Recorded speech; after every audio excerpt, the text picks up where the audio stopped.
Okay, everyone. We are going to continue our reading of Little Legend.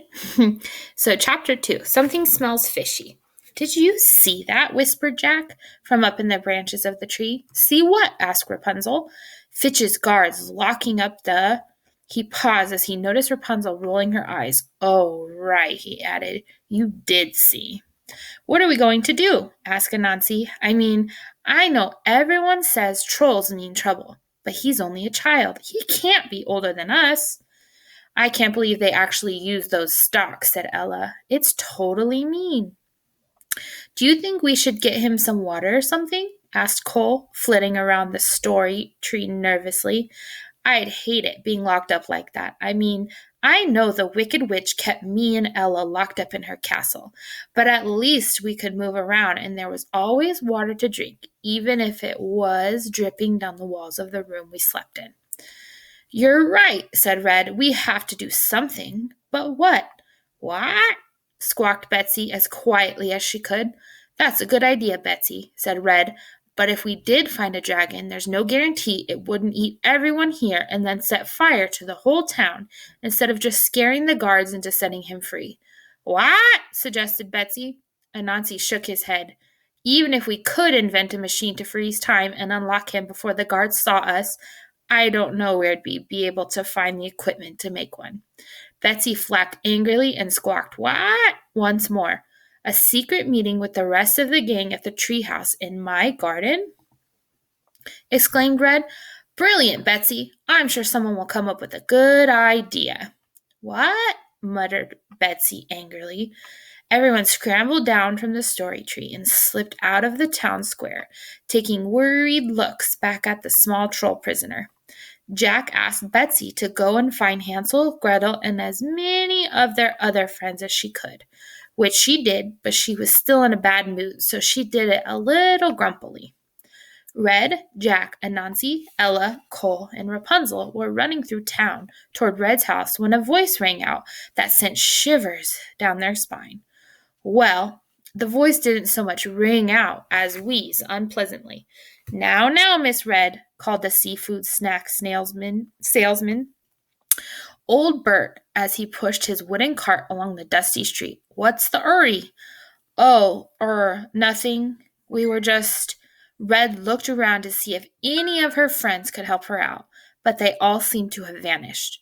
Then she spotted Jack, who had wrapped himself in a night tie that was hanging up to dry on a washing line, and Anansi, who had climbed up a spider's web to hide underneath a dusty rooftop. Cole had somehow managed to turn himself, Ella, and Rapunzel into hamsters. His fairy magic never really worked properly. He'd probably been trying to make them invisible. Red sighed. Listen, Bert, she said firmly, I'm not buying any of your seafood snacks, okay? I don't like seafood. I never have and I never will. Oh, I ain't selling that stuff anymore, said Bert, wrinkling his nose. No, I'm out of the snack game for good. Then what's in your cart? Asked Red suspiciously as the three hamsters scuttled around her feet. Stationery. Stationery? Really? Red loved drawing, and the one thing that she couldn't resist was a notebook or a new set of pens. Want to look? Asked old Bert, grinning his gap-toothed grin. Oh, all right, replied Red, lifting up the lid of the cart. Even though the word snacks had been painted over and replaced with the word stationery, it smelled just as fishy as it always had. Red wrinkled her nose. Bert, she said, first, that's not how you spell stationery. And second, this isn't stationery. Your cart's still filled with stinky old fish. It ain't, barked Bert, pulling out a large swordfish. Look, here's a pencil. That's a swordfish, protested Red, with a gray spot painted on the end of its nose to make it look like a pencil. Nonsense, replied Bert, looking offended. He pulled out a flattened piece of dried seaweed, picked up the swordfish, and started trying to write his name, but nothing happened. Stupid pencil, muttered Bert. Must have run out of ink. Red grinned. Now I really have seen everything." "Oh, really?" asked Bert angrily, spinning around to face her.